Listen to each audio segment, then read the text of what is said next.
أعوذ بالله من الشيطان الرجيم. بسم الله الرحمن الرحيم. الحمد لله، الصلاة والسلام على رسول الله وعلى آله وأصحابه. أما بعد، السلام عليكم ورحمة الله وبركاته. امام نووی رحمه الله در کتاب ریاض الصالحینش میگوید باب تحریم الریاء، یعنی که باب در مسئله حرام بودن ریاکاری و خودنمایی. امام نووی رحمه الله در زیر این باب 3 آیت و چند از حدیث ها را برای ما و شما تقدیم و پیشنهاد میگرداند. اولین آیتی که در زیر این باب می آرد سوره بینه آیت 5 می باشد. امام نووی رحمه الله میگوید قال الله تعالی، الله سبحانه و تعالی فرموده است در سوره بینه آیت 5: و ما امروا الا لیعبدوا الله مخلصین له الدین حنفاء، یعنی که امر نشدند مگر اینکه عبادت بکنند الله جل جلاله را مخلصانه، یعنی که با اخلاص و اون عبادتشان پر از اخلاص باشد. اخلاص یعنی چی؟ یعنی که خالی از شرک و خالی از ریا و خالی از بدعت باشد. عبادت باید خالی از شرک و بدعت و خرافات باشد. الله سبحانه و تعالی تمام بندگانشان را به این طور عبادت فرمان دادگیست و امر کردگیست. له الدین حنفاء، یعنی که دین و عبادت همه از آن الله جل جلاله می باشد. حنفاء که باید تمام عبادت و تمام عمل روی گرداننده از بدعت و خرافات و باطل و روی آورنده به جانب حق و به جانب درست و به جانب سالم باید باشد. پس این بود اولین آیتی که امام نووی رحمه الله در زیر باب ربا آورده است، در زیر باب ریا آورده است. و بعد از این میگوید و قال تعالی، دومین آیت را میارد که سوره بقره آیت 264 می باشد. الله سبحانه و تعالی در سوره بقره آیت 264 فرموده است لا تبطلوا صدقاتكم بالمن والأذى كالذي ينفق ماله رئاء الناس. الله سبحانه و تعالی میگوید یا ایها الذین آمنوا، ای آن کسانی که ایمان آوردید، ای اهل ایمان، ای اهل توحید، لا تبطلوا صدقاتكم بالمن والأذى، پس شما بیکار و بیهوده نگردانید صدقه هایتان را بالمن والأذى، با منت گذاشتن و با آزار دادن. یعنی وقتی که صدقه میدهید اون صدقه‌تان را با منت گذاشتن، منت گذاری برای اون کسی که شما صدقهش دادید منت گذاری نکنید و همچنین آزار و اذیتش ندهید. اون کسی را که شما کمک کردید، یاردم کردید، اون را شما اذیت نکنید.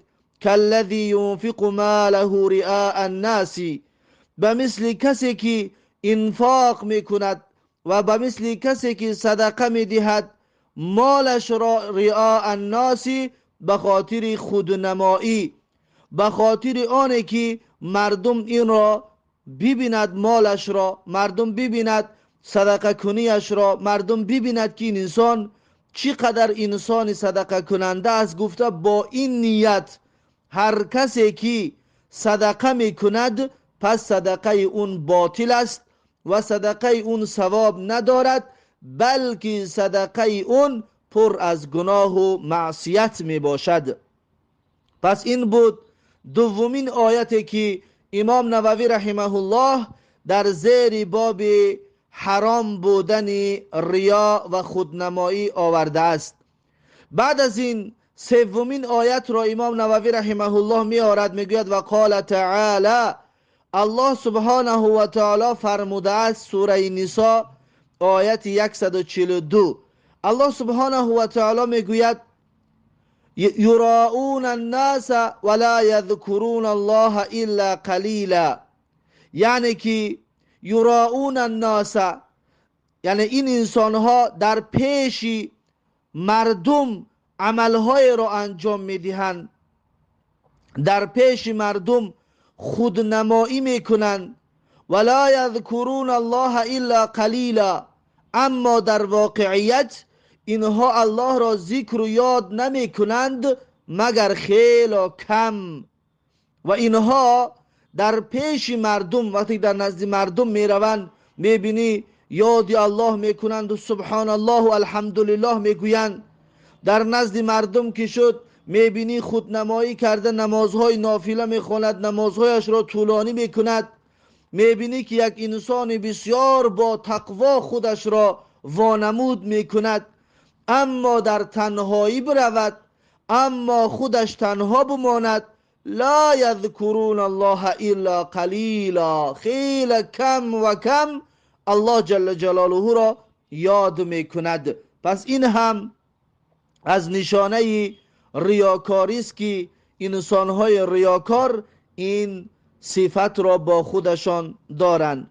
و الله جل جلاله در سوره ماعون همچنین درباره ریا میگوید فویل للمصلین، یعنی ویل باد برای کسانی که نماز میخوانند، الذین هم عن صلاتهم ساهون، همون نمازخوانهایی که در نمازهایشان غافل هستند و در نمازهایشان به اهمیت هستند و نسبت به نمازهایشان هیچ توجه ندارند، اهمیت نمیدهند.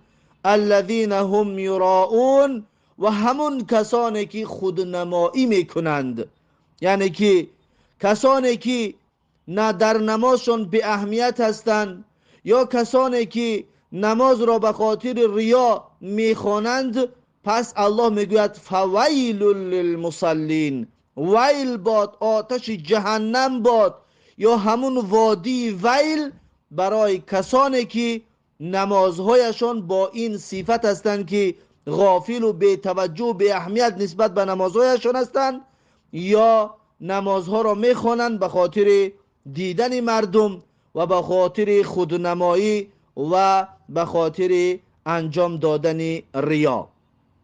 پس این بود 3 آیتی که امام نووی رحمه الله در زیر باب ریا برای ما و شما تقدیم و پیشنهاد گردانده است. بعد از این میگذاریم به قسم حدیث ها. اولین حدیثی که امام نووی رحمه الله در زیر باب حرام بودن ریا می آورد حدیث 1615 کتاب ریاض الصالحین است. امام نووی رحمه الله در زیر حدیث 1615 کتاب ریاض الصالحینش میگوید و عن ابی هریره رضی الله عنه قال، یعنی از ابو هریره رضی الله عنه روایت است که گفت سمعت رسول الله صلی الله علیه و سلم یقول، میگوید که رسول الله صلی الله علیه و سلم را شنیدم که میگوید، رسول الله صلی الله علیه و سلم میفرماید قال الله تعالی، الله سبحانه و تعالی فرموده است، یعنی که این حدیث قدسی می باشد.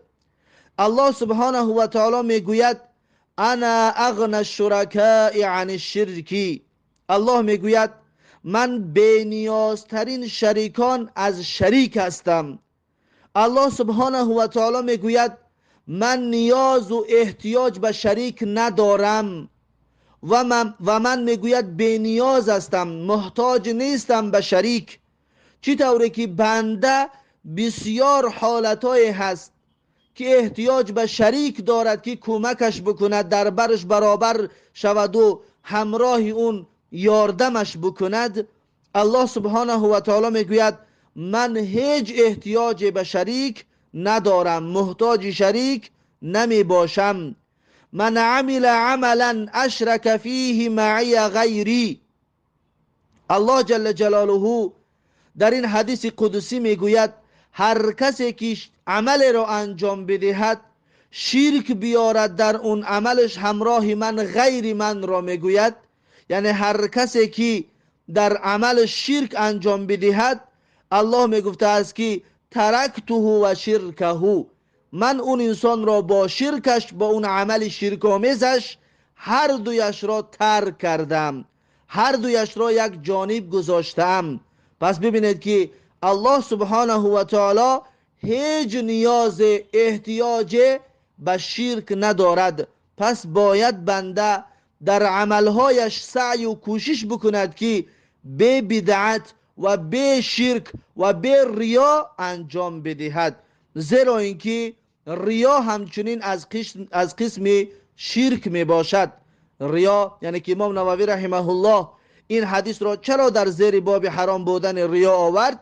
زیرا اینکه ریا هم همچنین از قسم شرک می باشد، گاه شرک اصغر می شود، گاه شرک اکبر. حتی ریا می تواند که انسان را از دین بیرون بکند.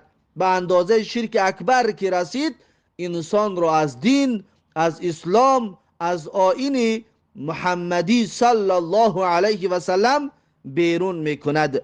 رواه مسلمون، این حدیث را امام مسلم رحمه الله روایت کردگی است. این بود حدیث 1615 کتاب ریاض الصالحین. بعد از این امام نووی رحمه الله حدیث 1616 کتاب ریاض الصالحین را می آورد و میگوید و عنه قال، یعنی همچنین از ابو هریره رضی الله عنه روایت است که گفت سمعت رسول الله صلی الله علیه و سلم یقول، میگوید که شنیدم رسول الله صلی الله علیه و سلم را که میگوید، رسول الله صلی الله علیه و سلم میفرماید ان اول الناس یقضى یوم القیامت علیه، میگوید هر آینه اولین مردمی که حکم میشوند در روز قیامت، اولین کسانی که در روز قیامت حکمشان صادر میشود، رجل استشهد، میگوید مردی که شهید شده است، مردی که شهید شده است، فاوتی به، پس آورده می شود مرد همین شهید را، انسان شهید را میگوید در روز قیامت آورده می شود، فعرفه نعمته فعرفها، پس الله سبحانه و تعالی یادآوری می کند و نشان می دهد نعمتهایش را، فعرفها، پس اون انسانم اعتراف می کند، به یاد می آرد و قائل می شود به اون نعمتهایی که الله سبحانه و تعالی برای این انسان شهید داده بود. قال، پس الله سبحانه و تعالی می گفته است که فما عملت فیها، یعنی تو چی عمل انجام دادی در برابر همه این نعمتها؟ الله سبحانه و تعالی پرسان می شده است که تو در عوضی، در مقابلی همه این نعمتهایی که من برای تو دادم، ای انسان چی عمل انجام دادی، چی کار خوبی کردی؟ قال، اون شهید می گفته است قاتلت فیک حتی استشهدت، می گفته است که جنگیدم در راه توی الله جل جلاله تا اینکه به شهادت رسیدم. اون شهید می گفته است ای الله من در راه تو جنگیدم و به شهادت رسیدم. قال، الله سبحانه و تعالی می گفته است که کذبت، ای شهید تو دروغ گفته ایستاده ای، ولکنک قاتلت، الله می گفته است که ولیکن تو ای شهید جنگیدی، لئن یقال، تا اینکه گفته شود جریء، تو دلاور و با جرأت و با غیرت هستی، یعنی تو به خاطری تو را با غیرت بگوین، با جرأت بگوین و تو را دلیر و دلاور بگویند، به خاطر این جنگیدی، نه به خاطر الله جل جلاله و به خاطر اعلای کلمت الله نجنگیده بودی ای انسان ریاکار. فقد قیل ثم امر به، پس فقد قیل، پس برایش گفته شد، پس برایش گفته می شود، ثم امر به، پس عمل پس دستور داده می شود، فرمان داده می شود که اون انسان را ببرند. فسحب علی وجهه، پس اون انسان را می کشند، پس اون انسان کشیده می شود بر رویش، حتی القی فی النار، تا اینکه انداخته می شود در آتش جهنم. فقد قیل، پس گفته می شود، الله سبحانه و تعالی فرمان می دهد ملائکه هایش را، ثم امر به، و دستور می دهد ملائکه هایش را که این انسان را ببرند، این انسان ریاکاری که شهید شده بود، این انسان ریاکار را ببرند. فصحب علی وجهه، پس این انسان را کشیده کشیده بر رویش می بردند، حتی القی فی النار، تا اینکه در آتش جهنم پرتافته می شده است، انداخته می شده است. یعنی این انسان ریاکار را آخرش جهنم می شده است. پس ببینید که حتی بزرگترین عمل این جهاد در راه الله است.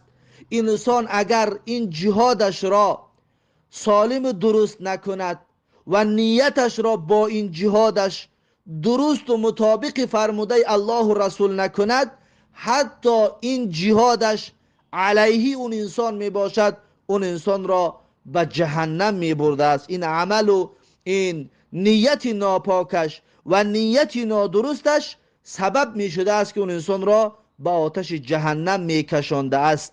پس این اولین مرده بوده است که در روز قیامت شهیدیش که برای دلاوری و جرأت و دلیریش در راه الله جهاد کرده بوده است، سبب داخل جهنم گشتنش می شده است.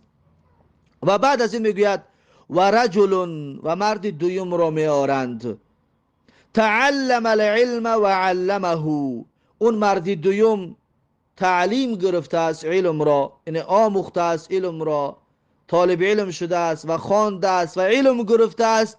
و علمه، و اون علم را برای دیگرها همچنین تدریس کرده است و دیگرها را درس گفته است و دعوت کرده است.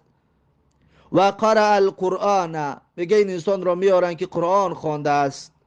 فاوتی به، پس آورده می شود این انسان را. فعرفه نعمته، پس الله جل جلاله یادآور می شده است و نشان می داده است برای این انسان نعمتهایش را که ای بنده، من برای تو چقدر نعمتها دادم. فعرفها، پس این انسان اون نعمتها را اعتراف می کرده است، قائل می شده است که ای الله، واقعا برای من این نعمتها را داده بودی. قال، پس می گفته است الله سبحانه و تعالی این عالم دعوتگر و این عالم درس می گفتگی را می پرسید است که فما عملت فیها، پس در اون نعمتهایی که من برای تو دادم، پس اون نعمتها را تو چیکار کردی، چی کار کردی و چی عمل نشان دادی؟ قال، اون عالم می گفته است که تعلمت العلم، ای الله من علم آموختم و من اهل علم گشتم، و علمته، و این علمم را برای دیگرها همچنین تعلیم دادم، دیگرها را علم آموزاندم. و قرأت فیک القرآن را، و قرأت فیک القرآن، می گفته است که ای الله، به خاطر تو، به خاطر رازگیت من قرآن خواندم. قال، الله سبحانه و تعالی می گفته است این عالم را که کذبت، یعنی که تو دروغ گفتی، دروغ گفته ایستادی. ولکنک تعلمت لیقال، الله می گفته است ای بنده، تو تعلیم گرفتی تا اینکه گفته شوی که عالمون، یعنی که عالم هستی، به خاطر که مردم تو را عالم بگویند، به خاطر آنکه مردم تو را دانشمند بگویند، به خاطر آنکه مردم تو را اهل علم اعتراف بکنند، به خاطر این تو خوانده ای بنده. و قرأت القرآن، الله می گفته است که تو قرآن خواندی، لیقال، تا اینکه گفته شود، تا اینکه برای تو بگویند که هو قارئ، و چقدر قاری است و چقدر خوش آواز است که حافظ قرآن است و قرآن را با لذت میخواند، تا اینکه مردم تو را این طور بگویند. فقد قیل، پس واقعا همین طور گفتند، تو را عالم گفتند، تو را قاری خوب گفتند.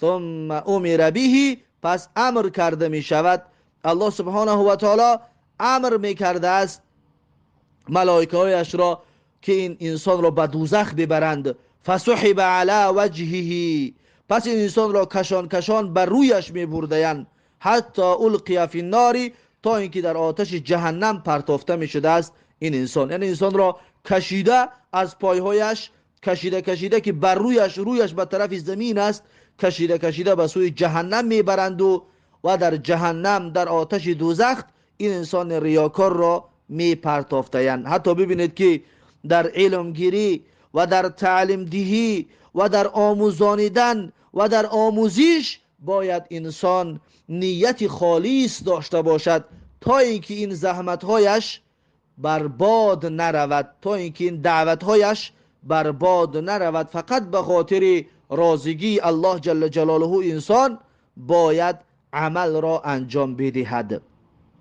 و رجل، و سومین میگه مرد را میارن، وسع الله علیه، الله سبحانه و تعالی روزی فراوان دادگی بود برای این انسان، میگه ثروت زیاد دادگی بود برای این انسان.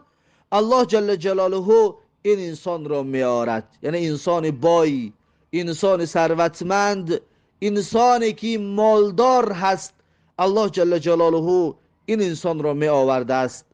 و اعطاه من اصناف المالی، الله جل جلاله برای این انسان داده بوده است از انواع مال، از انواع گوناگون مال و ثروتش زیاد، خانه و ماشین و طلا و نقره و تمام دارایی را دارد، دلار و روبل و سامانی و تمام چیز را با خودش داشت. و این را میگویند میآرند فاوتی بهی، پس آورده می شود همین انسان، فعرفه نعمه، پس الله جل جلاله برای این یادرس میکند، نشان میدهد نعمتهایش را. برای این انسان بای الله سبحانه و تعالی تمام نعمتها را نشانش میداده است. فعرفها، پس این انسان میگه تمام نعمتها را اعتراف میکند که الله واقعا در دنیا برای من مال و ملک و ثروت و دارایی داده بودی. قال فما عملت فیها، پس الله جل جلاله میپرسید از این انسان رو بای را، این انسان ثروتمند را که فما عملت فیها، پس با این مال و ثروت چیکار کردی؟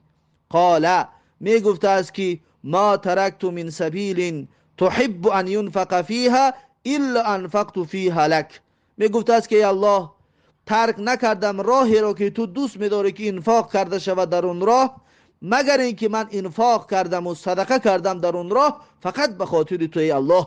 این ثروتمند میگفته است که الله هر محتاج را میدیدم، هر محتاج را با خبر میشدم که اون انسان محتاج است و احتیاجمند است و تو دوست میداری که الله برای محتاجها، برای انسانهای احتیاجمند کمک کرده شود. پس من هر جایی که میدیدم محتاج و انسانهای احتیاجمند را برای اونها کمک میکردم. این بای میگفت است ای الله این کمکم به خاطر تو بود.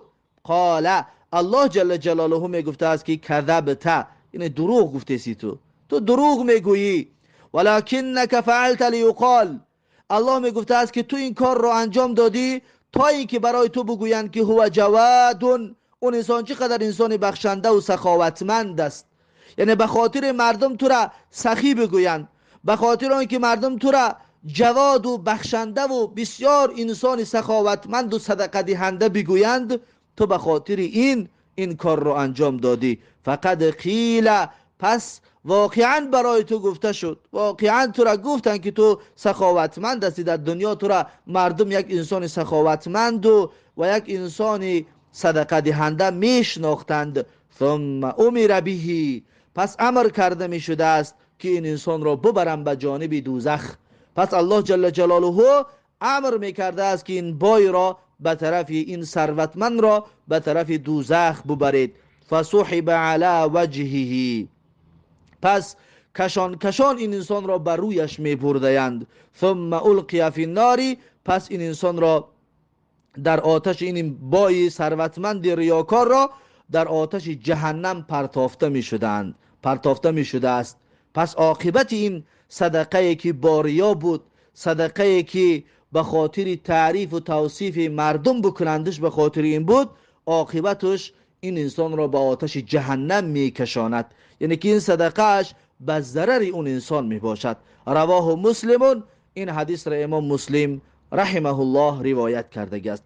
پس امام نووی رحمه الله در این حدیثی که برای ما و شما تقدیم کرد که راویش ابو هریره رضی الله عنه است، رسول الله صلی الله علیه و سلم حال روز قیامت را بیان کرد که سه طایفه مردم، یکم مجاهد ریاکار را می آورده‌اند و دوم عالم و دعوتگر ریاکار را می آورده‌اند و سوم بای و ثروتمند ریاکار را می آورده‌اند که این عملهای بزرگ را این سه نفر در راه نادرست و با نیت نادرست و با مقصد نادرست انجام داده بودند، پس عاقبتش اینها را به آتش جهنم میکشاند. پس این بود حدیث 1616 کتاب ریاض الصالحین. امام نووی رحمه الله میگه جریء بفتح الجیم و کسر الراء و بالمد.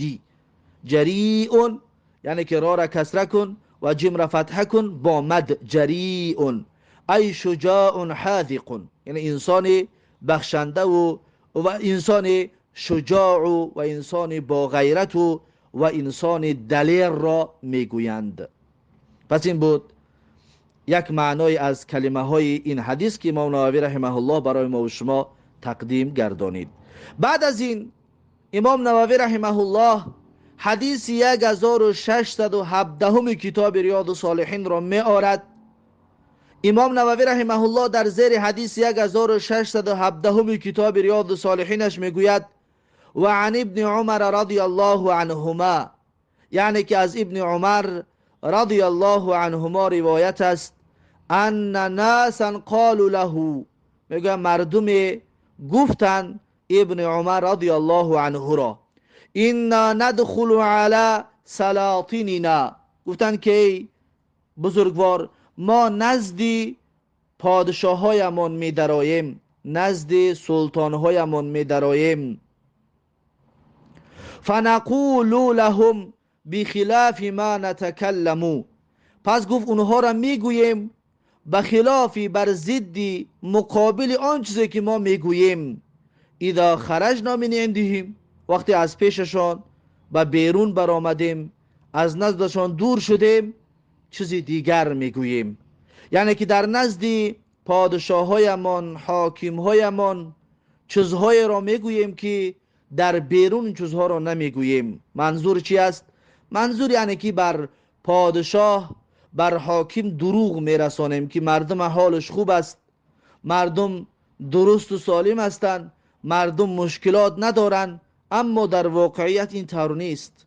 مردم مشکلات دارند، مردم پرابلم دارند، مردم در وزمینی هستند و مردم ناراضی هستند، اما این را ما به پادشاهانمان میگوید نمیرسانیم، بلکه دروغ و نادرست میرسانیم به پادشاهایمان. پس گویند حکمش چی است؟ یعنی که درویگی میکنیم، حکمش چی است؟ قال ابن عمر رضی الله عنهما، ابن عمر رضی الله عنهما میگه گفتن که ان نعد هذا نفاقا على عهد رسول الله صلی الله علیه و سلم، گفت که ما این را از جمله نفاق میدانستیم، ما این را از جمله نفاق میشماریدیم زمان رسول الله صلی الله علیه و سلم. یعنی که درویگی را ما در زمان رسول الله نفاق میشماریدیم که انسان بیاد در نزد یک چیز بگوید از پشتش یک چیز دیگر، در نزد حاکم یک سخن بگوید از پشت حاکم دیگر سخن، در نزد رفیقش یک گپ بگوید از نزد رفیقش دور شد گپ دیگر بگوید. گفت این را ما از جمله نفاق میدانستیم. رواه البخاری، و این حدیث را امام بخاری رحمه الله روایت کرده است.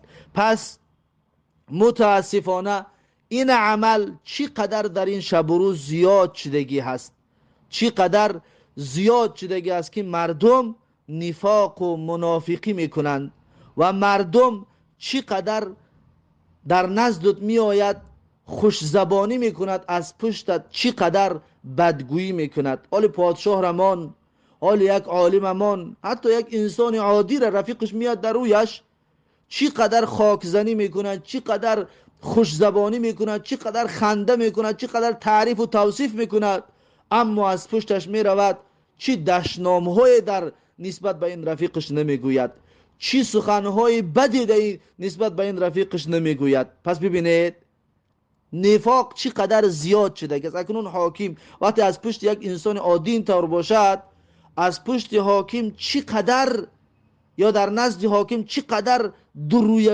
درویگی های میکنن، در نزدش میرون یک سخن از پشت سخن دیگر، که این از جمله نفاق است و این عمل بسیار بد می باشد. انسان باید این عمل را در خودش جای ندهد. این بود حدیث 1617 کتاب ریاض الصالحین. بعد از این امام نووی رحمه الله حدیث 1618 کتاب ریاض الصالحین را می آورد. یا در اینجا موقعش است که چیزی را بیان بکنیم. مثلا یک انسان نزد شما چیزی پرسیدنی می آید در زیر حدیث 1617 که از پشتش گفتیم از پشت یک انسان سخنگویی بسیار بد است. مثلا یک انسان نزد شما می آید، از شما در مسئله مشورت می پرسد. در این صورت باز شما فکر نکنید که اون طرف را من یگان صفتهای واقعیش بگویم پس این نفاق می شود و اون انسان را نگویید، مشورت درست ندهید. نه، این کار را نکنید، بلکه درست بگویید. مثلا شما میخواهید با یک کس تجارت کنید، با یک کس دخترتون را بدهید یا از یک کس کیلون بگیرید، با فرزندتون همسر بگیرید، خدا شوید با اونها و از کسی که پرسیدید حتما باید اون جانب راستش را بگوید. فکر نکنید که من یگان عیباش بگم این نادرست می شود و غیبت می شود و منافقی می شود. نه، این طور نمی شود. چنانه که فاطمه ابن قیس رضی الله عنها برای مشورت و نظرخواهی نزد پیامبر صلی الله علیه و سلم آمد و پیامبر صلی الله علیه و سلم را گفت که اسامه ابن زید و معاویه ابن ابی سفیان و ابو جهم از فاطمه ابن قیس خواستگاری کردگی هستند، چیکار کند؟ یعنی کدام اینها را قبول بکند؟ پیامبر صلی الله علیه و سلم با فاطمه بنت قیس فرمود که ابو جهم مرد زن ستیز است، زنها را میزند، پس از ابو جهم گفت دور باش. معاویه فقیر است، نادار است، چیزی ندارد، همچنین گفت از اونم دور باش. با اسامه گفت ازدواج کن، که این حدیث را امام مسلم روایت میکند. پس رسول الله صلی الله علیه و سلم بیان کرد حال اونها را. پس این دلیل نیست، این معناش اون نیست که رسول الله اونها را سخن بد گفت یا غیبت کرد یا الله پناه بتید که نفاق کرد. نه، این طور نیست. بلکه وقتی که یک انسان نزد شما میآید مشورت میپرسد، شما راستش را بگویید و چیزی که میدونید در حقش تهمت و دروغ نکرده حقیقت را بگویید. این وظیفه شما هست، چطوری که رسول الله صلی الله علیه وسلم با فاطمه بنت قیس راهنمایی کرد و راه نشان داد که چیکار بکند نسبت به این مسئله. خب بعد از این امام نووی رحمه الله حدیث 1618 کتاب ریاض الصالحین را می آورد، میگوید و عن جندب ابن عبدالله ابن سفیان رضی الله عنه قال.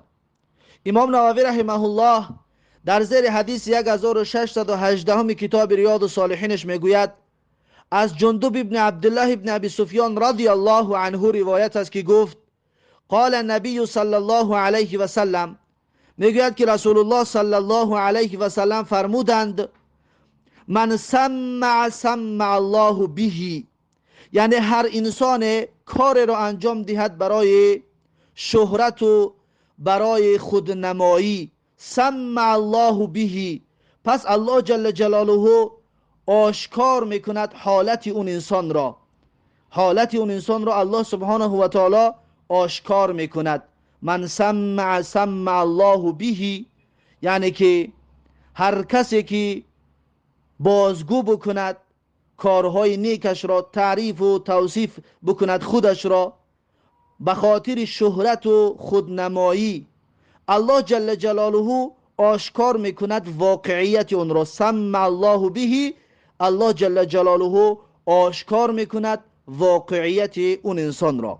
و من یرائی الله به، و هر انسانی که خودنمایی میکند الله جل جلاله آشکار میکند حالت اون انسان را. یعنی هر انسانی که ریاکاری میکند و خودنمایی میکند الله جل جلاله ریاکاری و خودنمایی اون انسان را آشکار میکند، اون انسان را شرمنده میکند به خاطر این ریاکاریش. زیرا اینکه الله جل جلاله از قلب یکایک ما و شما با خبر هست. و رواه مسلم ایضا، این حدیث متفق علیه است. و رواه مسلم ایضا، این حدیث را امام مسلم همچنین روایت کردگی هست من روایت ابن عباس رضی الله عنهما. اما روایت مسلم از ابن عباس رضی الله عنهما می باشد، یعنی که بخاری از جندب ابن عبدالله ابن سفیان رضی الله عنه روایت کردگی است. امام مسلم این حدیث را از ابن عباس رضی الله عنهما روایت میکند. میگوید که سمع بتشدید المیمی، میگه میم را شده بکن، سمع.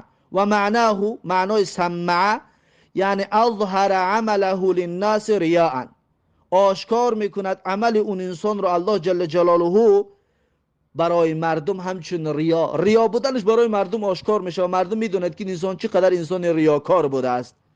سمع الله بهی، میگوید که معنای سمع الله بهی یعنی فضحه یوم القیامتی، الله سبحانه و تعالی رسوایش میکند در روز قیامت. انسانی که این کار را میکند الله سبحانه و تعالی در روز قیامت رسوایش میکند. بعضی علما میگن هم در دنیا و هم در قیامت الله جل جلاله انسان ریاکار را رسوا میگرداند. این رسوایی دنیا به خیر از خوب است، یعنی که کمتر از شکنجه و عذابش، اما رسوایی روز قیامت بسیار سخت می باشد. چطوری که الله سبحانه و تعالی در سوره فصلت آیت 16 میگوید ولعذاب الاخرة اخزا، یعنی که عذاب قیامت بسیار خوار و ذلیل کننده هست. و هم لا ینصرون، که در آن روز انسانهایی که به عذاب قیامت گرفتار می شوند پس اونها کمک کرده نخواهند شد، کسی اونها را یاردم نمی کند. پس انسان ریاکار هم در دنیا و هم در قیامت رسوا و خوار و شرمنده می گردد، اما شرمنده دنیایش یعنی که نسبت به شرمندگی و خواری آخرتش کمتر می باشد. و میگد معنای من یرائی الله بهی، یعنی هر کسی که خودنمایی بکند الله سبحانه و تعالی آشکار میکند خودنمایی اون انسان را. میگه که ای من اظهر للناس العمل الصالح، کسی که آشکار کند برای مردم کارهای شایسته و خوبش را. چرا آشکار کند؟ لیعظم عندهم، تا اینکه بزرگ شماریده شود در نزدشان، تا اینکه مردم این انسان را بزرگ بشمارند. و لیس هو کذالک، در حالی که اون انسان بزرگ نبود، در حالی که اون انسان به درجه بزرگی رسیدگی نیست. رأى الله بهی، یعنی که اظهر سریرته، الله جل جلاله قلب اون انسان را، ریاکاری اون انسان را آشکار میکند. علی رؤوس الخلائق، در برابر مردم، یعنی در روز قیامت الله سبحانه و تعالی آشکارش میکند. همچنین در دنیا هم الله سبحانه و تعالی آشکار میکند نیت خبیث این انسان را و این انسان را خوار و ذلیل میگرداند با آشکار شدن نیت و مقصود و مرامش. پس این بود حدیث 1618 کتاب ریاض الصالحین. بعد از این امام نووی رحمه الله حدیث 1619 کتاب ریاض الصالحین را می آورد و میگوید و عن ابی هریره رضی الله عنه قال، امام نووی رحمه الله در زیر حدیث 1619 کتاب ریاض الصالحینش میگوید از ابو هریره رضی الله عنه روایت است که گفت قال رسول الله صلی الله علیه و سلم، میگد رسول الله صلی الله علیه و سلم فرمودند من تعلم علما، هر انسان علم را بگیرد مما یبتغى به وجه الله عز وجل، همون علمی که با اون علم رازگی الله جل جلاله خواسته می شود.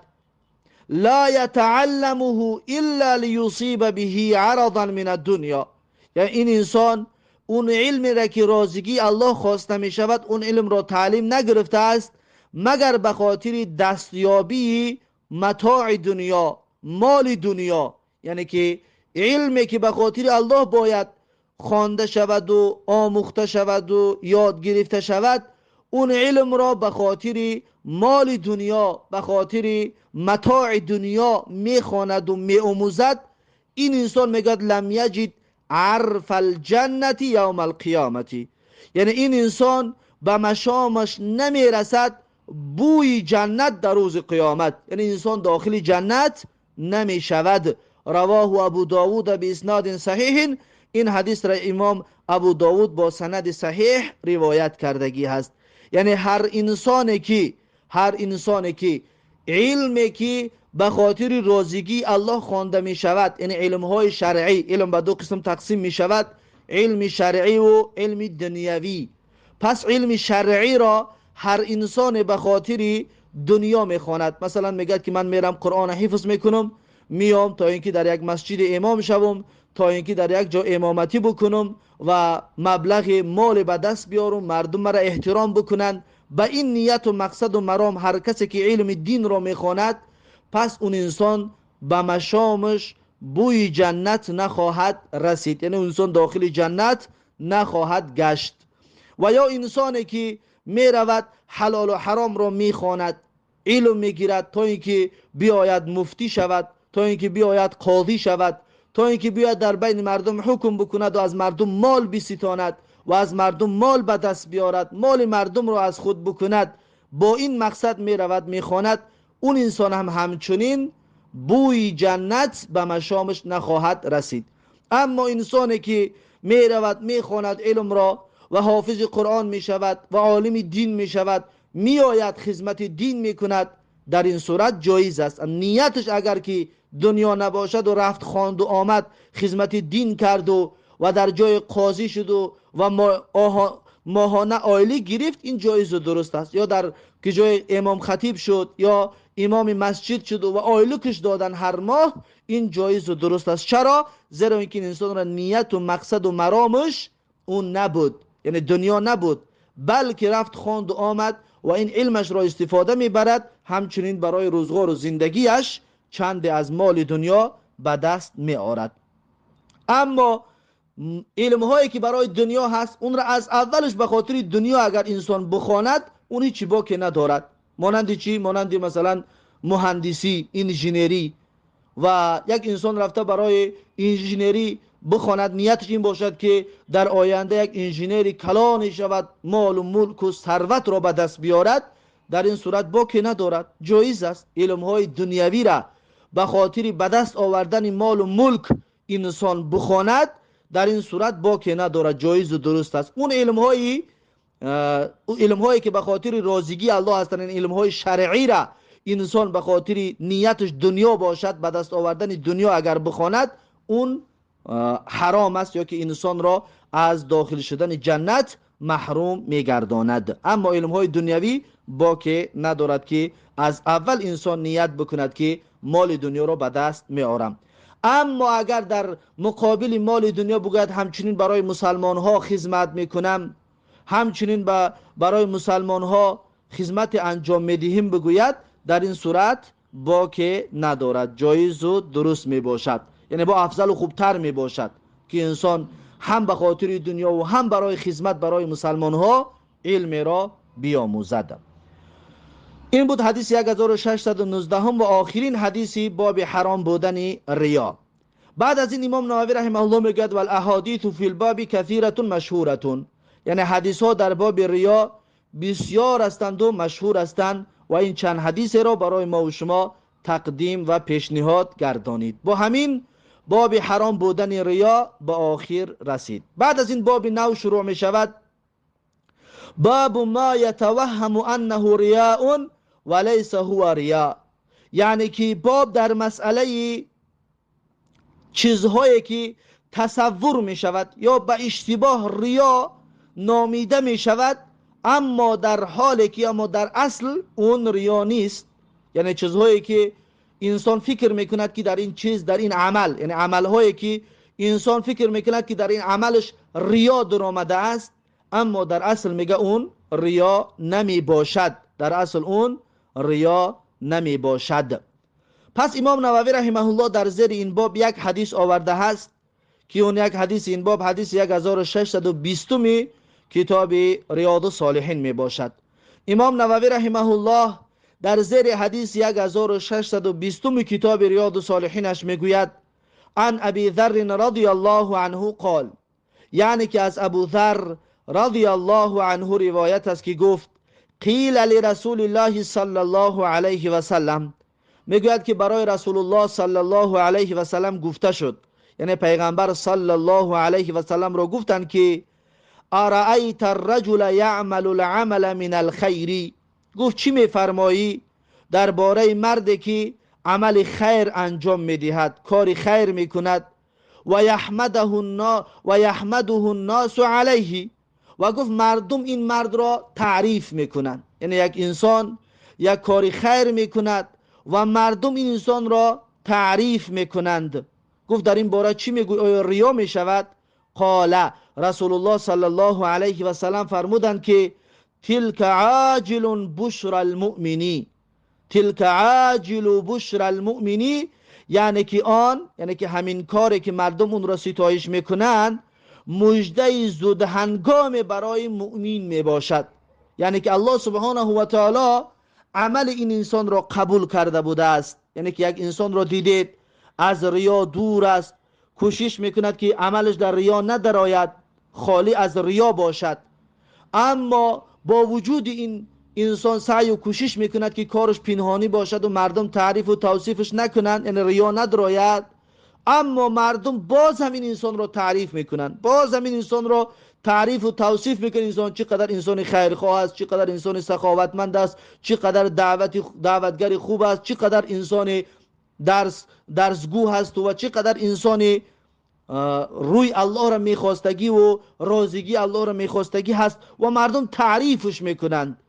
گفت این یکی از مژده ها و بشارت های است که زود هنگام در این دنیا الله سبحانه و تعالی برای این بنده آورده ایستاده است. یعنی که الله سبحانه و تعالی پاداش بزرگ رو در مقابل عمل صالحش براش داده ایستاده است. یعنی که کسی را تعریف میکنن که اون انسان بسیار انسان صدقه دهنده است، باز فکر نکنید که اون انسان ریاکار است، نه، بعضی های اونها را الله سبحانه و تعالی در مقابل عمل نیکش مژده نیک و بشارت نیکش داده ایستاده است که اون بشارت زود هنگام در این دنیا هست، الله سبحانه و تعالی برای اون انسان داده ایستاده است. رواه مسلمون، این حدیث را امام مسلم رحمه الله روایت کردگی هست.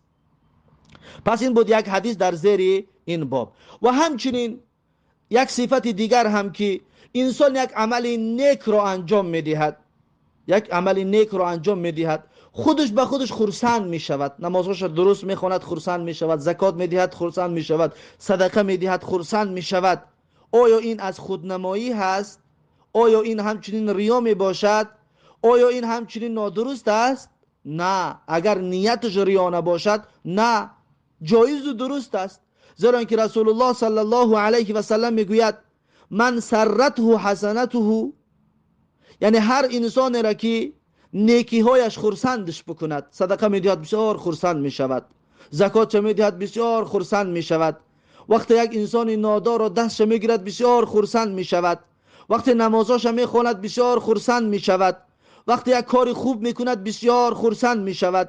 میگد هر کسی را که عملهای خوبش اون انسان را خرسند کند و ساعته سیئته، یعنی هر انسان را که بسیار ناراحت بکند بدیهایش، یک عمل بد را انجام داد بسیار ناراحت می شود و یک عمل ناخوب را انجام داد، یک گناه را انجام داد بسیار ناراحت می شود، میگد فهو مؤمنون، پس این انسان مؤمن هست، پس این انسان اهل ایمان هست.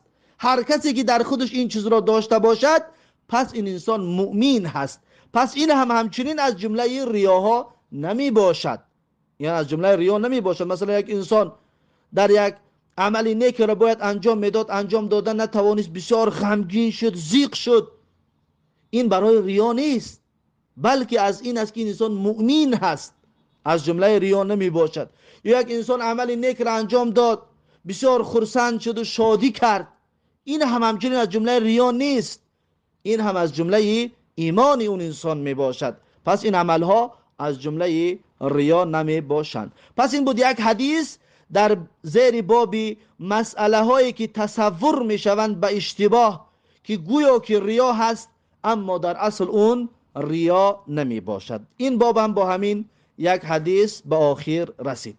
بعد از این باب نو شروع می شود، باب تحریم النظر الى امرأة الاجنبیتی، یعنی که باب در مسئله حرام بودن نگاه کردن به زنی بیگانه، زنی بیگانه را نگاه کردن حرام می باشد. والامرد الحسنی، و همچنین با شهوت با میل نگاه کردن نوجوانی زیبای خوش صورت و خوش صفت. مثلا انسان در حالت نوجوانیش که حالا ریش نبرآورده است، بسیار بعضی جوانها زیبا می شوند، خوش صورت می شوند. انا همون جوانی خوش صورت و انا همون جوانی خوش زیبا را نگاه کردن همچنین با شهوت و با میل حرام می باشد. میگه لغیر حاجت شرعیت، به ضرورت شرعی اگر نگاه کنی این دو تا را، این حرام و این ناجایز می باشد. این هست بابی که امام نووی رحمه الله شروعش میکند. این باب را انشاءالله درسی آینده خواهیم گرفت. پس این بود درس امروزه امان. با همین درس امروزه را به پایان میرسانم تا درس آینده. الله حافظ و مددگار. بارک الله فیکم و جزاکم الله خیرا و السلام علیکم و رحمت الله و برکاته.